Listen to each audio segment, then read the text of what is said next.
Hello viewers, మనం ఈ వీడియోలో రామ్ చరణ్ న్యూ మూవీ గురించి క్రేజీ అప్డేట్ తెలుసుకోబోతున్నాం. మరి ఆలస్యం చేయకుండా ఆ వీడియోలోకి వెళ్ళిపోదాం. క్రియేటివ్ డైరెక్టర్ సుకుమార్తో మరోసారి జత కట్టనున్నారు గ్లోబల్ స్టార్ రామ్ చరణ్. లేటెస్ట్గా RC-17 వర్కింగ్ టైటిల్తో సినిమా షురూ కానున్నట్లు మైత్రి మూవీ మేకర్స్ అఫీషియల్గా అనౌన్స్ చేశారు.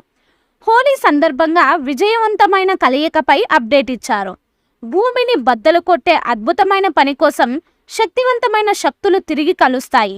RC-17 భారతీయ సినిమాకు కొత్త రంగులను జోడించడానికి సిద్ధంగా ఉంది అంటూ మేకర్స్ పోస్ట్ చేశారు. ఈ పోస్ట్లో 2 జోడు గుర్రాలకు సంబంధించిన ఫోటో ఆసక్తి రేపుతోంది. ఈ లేటెస్ట్ అప్డేట్తో RC-17 మూవీపై అంచనాలు మొదలయ్యాయి. ఈ సినిమాకు దేవిశ్రీ ప్రసాద్ మ్యూజిక్ అందించనున్నారు. ఇప్పటికే ఈ కాంబోలో వచ్చిన రంగస్థలం సినిమా ఎంత పెద్ద హిట్ అయిందో ప్రత్యేకంగా చెప్పాల్సిన పని లేదు. తెలుగు సినిమా ఇండస్ట్రీ రికార్డులను తిరగరాసింది. అలాంటి కాంబో ఇప్పుడు మరోసారి రిపీట్ అవుతుందంటే మెగా ఫ్యాన్స్ ఖుషి అవుతున్నారు. ఇప్పటికే ఈ సినిమాకు సంబంధించిన కథా చర్చలు కూడా పూర్తయ్యాయని సమాచారం.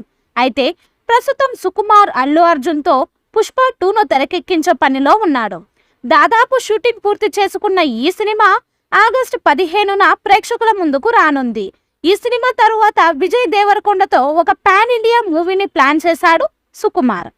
కానీ ఈ సినిమా క్యాన్సిల్ అయిందనే వార్తలు వినిపిస్తున్నాయి. మరోపక్క పుష్ప 3 కూడా ఉండే అవకాశం ఉందని తెలుస్తోంది. ఇక రామ్ చరణ్ విషయానికి వస్తే ప్రస్తుతం దర్శకుడు శంకర్తో గేమ్ చేంజర్ సినిమా చేస్తున్నాడు.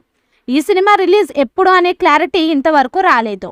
ఈ సినిమా తరువాత ఉప్పెన ఫేమ్ బుచ్చిబాబుతో సినిమా చేశారు రామ్ చరణ్. త్వరలోనే ఈ సినిమా షూటింగ్ మొదలు కానుంది. కాబట్టి షూటింగ్ కంప్లీట్ చేసుకుని ప్రేక్షకుల ముందుకు రావడానికి కనీసం సంవత్సరమైనా పడుతుంది. ఈ మూవీపై మీ అభిప్రాయాన్ని కామెంట్ బాక్స్లో తెలియజేయండి. ఈ వీడియో మీకు నచ్చితే లైక్ చేయండి, షేర్ చేయండి, కామెంట్ చేయండి. మరిన్ని అప్డేట్స్ కోసం మన ఛానల్ని సబ్స్క్రైబ్ చేయండి. అలాగే పక్కనే ఉన్న గంట సింబల్ని గట్టిగా టంగ్ టంగ్ అని కొట్టేసేయండి.